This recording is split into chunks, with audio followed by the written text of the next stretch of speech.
নমস্কার সবাইকে। আবার চলে এলাম অষ্টাবক্র গীতার আরেকটা অংশ নিয়ে। তো আজকে আমরা যেটা আলোচনা করব কিন্তু অত্যন্ত গুরুত্বপূর্ণ, কারণ এই সূত্রের পরেই দেখা যায় যে জনক রাজা তিনি কথা বলবেন এবং ওনার কথাতেই বোঝা যাবে যে উনি বুঝতে পেরেছেন, মানে আমরা যেটাকে বলি যে জ্ঞান অর্জন করা, মানে বুদ্ধত্ব লাভ করা যাকে বলে। তো সেই অনুভূতি ওনার হয়েছে। তো অদ্ভুত মানুষ ছিলেন এই জনক রাজা। আগেই বলেছি যে মানে সদ্গুরু তো হয়, সৎ শিষ্য হয় না। যে শিষ্য সাধারণত তার প্রচুর বিচার থাকে, তার মনের মধ্যে বিভিন্ন রকম অঙ্কট বঙ্কট থাকে। ভগবদ্গীতাতে দেখা গেছে যে কৃষ্ণ যত রকমভাবেই বলছেন, অর্জুন ঘুরিয়ে ফিরিয়ে বিভিন্ন রকম কোয়েশ্চেন করছেন, তার মনে ডাউটের শেষ নেই। একের পর এক উনি প্রশ্ন করছেন এবং কৃষ্ণ তাকে আবার করে নতুনভাবে বলছেন। শেষকালে দেখা যায় অর্জুন জানতে পারেন, অর্জুন জ্ঞান লাভ করেন, বুঝতে পারেন, শরণাগতি লাভ করেন শ্রীকৃষ্ণের। কিন্তু অদ্ভুত মানুষ হচ্ছেন এই জনক রাজা। একটা তো কথা বলেইছি যে এরকমও ঘোড়া আছে যে শুধুমাত্র তার জন্য চাবুক ঝাপটানোর প্রয়োজন হয় না, চাবুকের ছায়া সঙ্গে সঙ্গে সে চলতে পারে। এমনও মানুষ আছে যে আপনার দিকে তাকিয়ে বুঝতে পারে আপনি কি বলছেন। এমনও মানুষ আছে যে হয়তো শুধু কানে শুনে তার মধ্যে বিরাট পরিবর্তন হয়ে গেল। একটা কথা আছে যে আমরা জানি যে শ্যামাচরণ লাহিড়ীর মানে কথা, যে ওনার অনেক তখন বলতে গেলে কিন্তু ওনার যথেষ্ট বয়স হয়েছে। কোনো একদিন উনি ঘুমোচ্ছিলেন, হঠাৎ করে বাইরে কোনো একজন বলে, রাজাবাবু অনেক ঘুমিয়েছো, এবার জেগে ওঠো। কথাটা কিন্তু ওনাকে উদ্দেশ্য করে বলা নয়। যে বাইরে কথাটা বলছিল একজন মহিলা, সে তো একটা বাচ্চাকে কোলে নিয়ে যাচ্ছিল। এই বাচ্চাটার নাম রাজাবাবু। আর সংযোগ দেখুন, শ্যামাচরণ লাহিড়ী ওনার ডাকনামও ছিল রাজা। তো হঠাৎ এই কথাটা তার বুকে বেজে উঠল, রাজাবাবু অনেক তো ঘুমিয়েছো, অনেক বেলা হলো, এবার জেগে ওঠো। এই কথা শুনে উনি যে সেই উঠলেন, উঠে কিন্তু উনি আর ওনার বৈরাগ্য এসে গেল, আর কিন্তু উনি পরিবর্তিত অন্য মানুষ হয়ে গেলেন। এরকমই আছে যারা প্রস্তুত, তারা কোনো কথাতে কোনো বিশেষ হয়তো কোনো ছোট্ট সংকেত, কিন্তু তাদের জীবনে সেটা ট্রান্সফরমেটিভ হয়ে যায়। সেরকমভাবেই এরপরে জনক রাজা কিন্তু উনি আশ্চর্য হয়ে গেলেন এবং ওনার কথাতে বোঝা গেল যে উনি মানে বুঝতে পেরেছেন। আমরা অর্জুনকে দেখি ভগবদ্গীতাতে উনি ঘুরিয়ে ফিরিয়ে প্রচুর প্রশ্ন করছেন, শ্রীকৃষ্ণ বোঝাচ্ছেন অদ্ভুত সুন্দরভাবে, বিভিন্ন রকম যুক্তিতে বোঝাচ্ছেন। অর্জুন বুঝে আবার কোনো একটা প্রশ্ন করছেন। তো যতক্ষণ না ওনার, এটাও একটা সিনসিয়ার শিষ্যের লক্ষণ, যে উনি যতক্ষণ না ওনার নিজের মনের ডাউট অপসারিত হবে, দ্বন্দ্ব অপসারিত হবে, উনি ততক্ষণ জিজ্ঞাসা করবেন। এবং শেষকালে উনি শ্রীকৃষ্ণের শরণাগতি লাভ করলেন এবং উনিও জানতে পারলেন যে কী সত্য। তবে উনিও বিশ্বরূপ দর্শন করলেন। তবে এক্ষেত্রে জনক রাজা সত্যি বলতে গেলে অষ্টাবক্রকে যেরকম জনক রাজা পেয়ে ধন্য, আমার তো মনে হয় জনক রাজাকে পেয়েও অষ্টাবক্র ঋষিকে বলতে হবে খুব মানে ভাগ্যবান, যে এরকম একজন শিষ্য পেয়েছেন, যে শুধু কানে শুনে যার মধ্যে ট্রান্সফরমেশন হতে পারে। দেখুন, আমরা অনেক কিছু জিনিস শুনে বুঝতে পারি, বলি হ্যাঁ বুঝতে পেরেছি, ঠিক এটাই ঠিক, কিন্তু ভেতরের পরিবর্তন হয় না। কারণ কি, আমার মনের বাইরের অংশটা, যেটাকে আমি কনসাস মাইন্ড বলি, যেটা বিচার করে, সেই মনটা হয়তো বুঝতে পারে, কিন্তু সেই বিচারের কোনো মূল্য নেই, কারণ সেটা মনের একটা খুব ক্ষুদ্র অংশ, অত্যন্ত ক্ষুদ্র। লোকে বলে যে 90%ই হচ্ছে আমাদের কিন্তু সাবকনশাস, এবং সাবকনশাসের ভেতরে একটা বিরাট অংশ আছে, সেটাকে বলি কালেকটিভ আর আনকনশাস। তাহলে এর তুলনাতে কনশাস মাইন্ডের ভূমিকাটা খুব কম, যে কারণে কনশাস মাইন্ড বুঝলেও আমার পরিবর্তন হয় না, আমার ভেতরের মানুষটা কিন্তু জাগে না। তো জেগে ওঠো মানেই হচ্ছে কি, এই ভেতরের কনশাস, আনকনশাস, এই সমস্ত জায়গাটাকে অ্যাক্সেস করতে পারা। তো যাই হোক, এই সূত্রটা বিশেষভাবে ইম্পর্ট্যান্ট। এই সূত্রেতে প্রথমে অষ্টাবক্রমণি বলছেন যে, প্রথমেই তো আমরা আগের দিন দ্রষ্টা, দর্শক এবং দৃশ্য, এই তিনটে ধরনের কথা বললাম, মানে পার্থক্যের কথা বললাম। এবং বিভিন্ন মানুষের টেন্ডেন্সিও রয়েছে যে কেউ দর্শক হতে ভালোবাসে, কেউ দৃশ্য হতে ভালোবাসে, এবং তার মধ্যে দ্রষ্টা, অর্থাৎ যে নিজেকে সমস্ত কিছু করতে করতেও যে নিজের ওপরে দৃষ্টি রাখতে পারে, হোঁশে থাকতে পারে, সেই হচ্ছে দ্রষ্টা। দ্রষ্টাবক্র বললেন জনককে যে তুমি এই সমস্ত কিছুর দ্রষ্টা, তুমি কিন্তু সমস্ত কিছু জিনিস তোমার সামনে হচ্ছে এবং তুমি তোমার সেই যে আনন্দের সাগরে তুমি রয়েছো, তুমি যে সেই আনন্দের সাগর, এই সাগরের মধ্যেই কিন্তু জগৎ ভেসে উঠছে তোমার ইমাজিনেশনের অংশ হিসেবে। ঠিক যেমনভাবে একটা সাপ দেখে কেউ, দড়ি পড়ে আছে, রজ্জুতে সর্পভ্রম, কেউ যেমনভাবে তাকিয়ে দেখে, ঠিক সেভাবেই তুমি বিভিন্ন জিনিস দেখছো এবং সেইটা তোমার বাসনার জন্য হচ্ছে। তোমার মনের মধ্যে বিভিন্ন রকম বাসনা, সেই জন্য তোমার জগতের বিভিন্ন রকম রূপ তোমার সামনে প্রতিভাত হচ্ছে। তো এই গোটা জিনিসটা রিফ্লেক্টেড একটা দৃশ্য, ইট ইজ নট রিয়াল। এটা উনি বললেন। উনি বলছেন সোল হচ্ছেন উইটনেস, অল পারভেডিং, সমস্ত জায়গায় রয়েছে এবং এই সাগরের মধ্যেই এ সমস্ত কিছু চেঞ্জ হচ্ছে। তো এতে কি হলো, যে মুহূর্তে আপনি দ্রষ্টা হচ্ছেন, আপনি কিন্তু আর কর্তা থাকছেন না।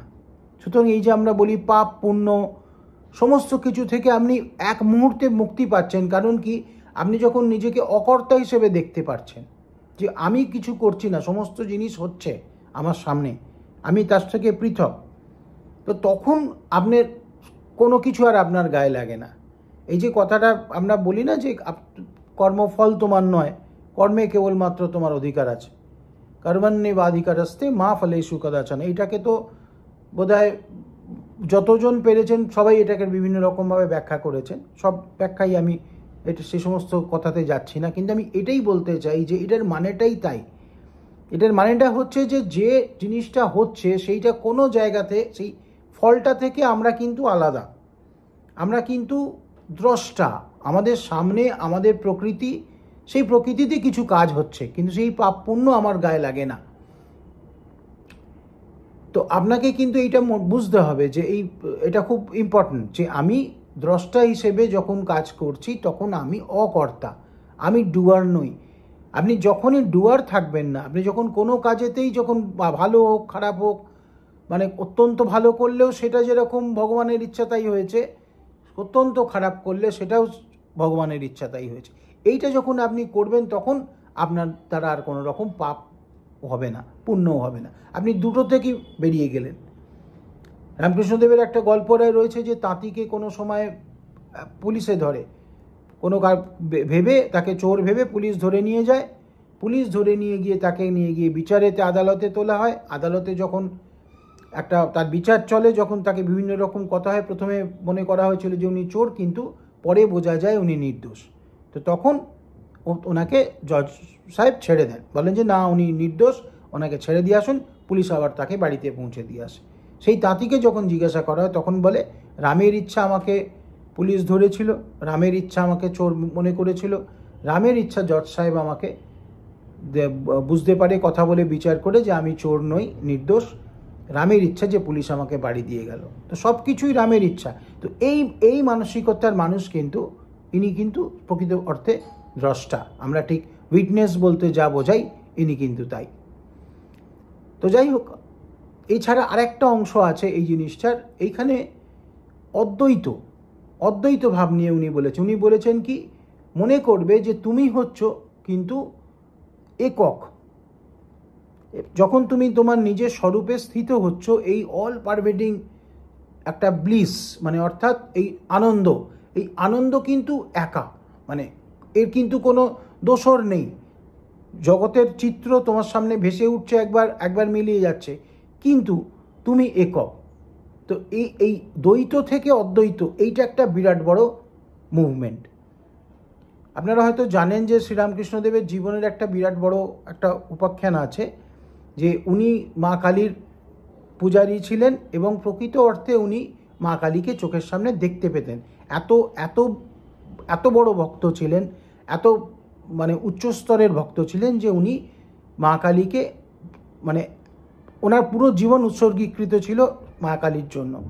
উনি মা কালীকে চোখের সামনে দেখতে পেতেন, কিন্তু কোনো জায়গাতে ওনার মনে হতো যে উনি যে শুনেছেন যে অদ্বৈত জ্ঞানের কথা, সেই জায়গাটা যেন কোথাও যেন বাধা থাকছে। তো সেইটাতে সেটাও নিশ্চয়ই মা কালীর ইচ্ছা যে তোতাপুরী তখন কোনো কারণে এসেছিলেন। উনি দক্ষিণেশ্বরেতে ছিলেন এবং দক্ষিণেশ্বরেতে উনি থাকার পরেতে উনি এসে রামকৃষ্ণদেবকে দেখেন যে একজন এত উচ্চস্তরের সাধক, কিন্তু সে দ্বৈতভাবেতে একটা চরম অবস্থাতে আছে, কিন্তু অদ্বৈত জ্ঞান নেই। যখন রামকৃষ্ণদেবের সঙ্গে কথা বলে ওনার মনে হয় যে না, ঠিক আছে, এনাকে আমি শেখাবো, তখন উনি বলেন যে ঠিক আছে, তুমি একটা কাজ করবে, যে যখন তুমি চোখের সামনে মা কালীকে, রামকৃষ্ণদেবকে বলেন যে তুমি ভাবছো না কেন যে তুমি একা রয়েছো, কিচ্ছু নেই, সে অদ্বৈতে যেতে পারছো না কেন? তখন উনি বলেন, আমি তো ধ্যানেতে বসলেই মা কালীকে দেখি, এত আনন্দের সে মূর্তি, আমি ভাবতে পারি না। তো তখন উনি বলেন যে দেখো, তোমাকে কিন্তু অদ্বৈতে পৌঁছতেই হবে, তবে কিন্তু তোমার প্রকৃত জ্ঞান হবে, সম্পূর্ণ জ্ঞান হবে। তুমি অত্যন্ত উচ্চস্তরের, কিন্তু তোমার সম্পূর্ণ জ্ঞান তখনই হবে যখন তুমি অদ্বৈতে পৌঁছাতে পারবে। তাহলে কি করণীয়? বলেন যে তুমি ধ্যানেতে বসে যখন মা কালীকে দেখতে পাবে, তখন তুমি একটা তলোয়ার নিয়ে মা কালীকে কেটে দেবে। তাহলে এখন ব্যাপারটা হচ্ছে যে দেখুন, উনি প্রথমেই বললেন তলোয়ার আমি কোথায় পাবো, আমি তো ধ্যান করছি। তোতাপুরীর উত্তরটা শুনুন। তোতাপুরী নিশ্চয়ই অষ্টাবক্রের মতোই, নালে একজন মা কালীর ভক্তকে এই কথা কেউ বলতে পারেন যে তুমি তলোয়ার নিয়ে মা কালীকে কেটে দেবে। তো উনি বলেন যে যেখান থেকে তুমি মা কালীকে আনছো সেখান থেকেই তলোয়ার খুঁজে পাবে। অর্থাৎ মা কালীও কিন্তু তুমি দেখ, এই যে আমাদের দেবদেবীর যে মূর্তি তৈরি করা হয়েছে, এটা কিন্তু শুধুমাত্র কারোর মন গড়া কল্পনা নয়, এগুলো কালেকটিভ আনকনশাসনেসটাকে যারা অ্যাক্সেস করতে পারে, সেইখানে তারা ওই মূর্তিগুলোকে দেখতে পেয়েছে। কিন্তু স্টিল সেটা মনের অংশ, হোক কালেকটিভ আনকনশাস, সমস্ত মানুষের কালেকটিভ আনকনশাস একসঙ্গে যুক্ত, সেইখান থেকে তাও সেটা মনের অংশ, তার বাইরে হচ্ছে আমাদের সচ্ছাচখণ্ড, মানে অদ্বৈতের জায়গা। তো সেইখানে উনি বলেন সেইখান থেকেই তুমি তরোয়াল এনে কাটবে।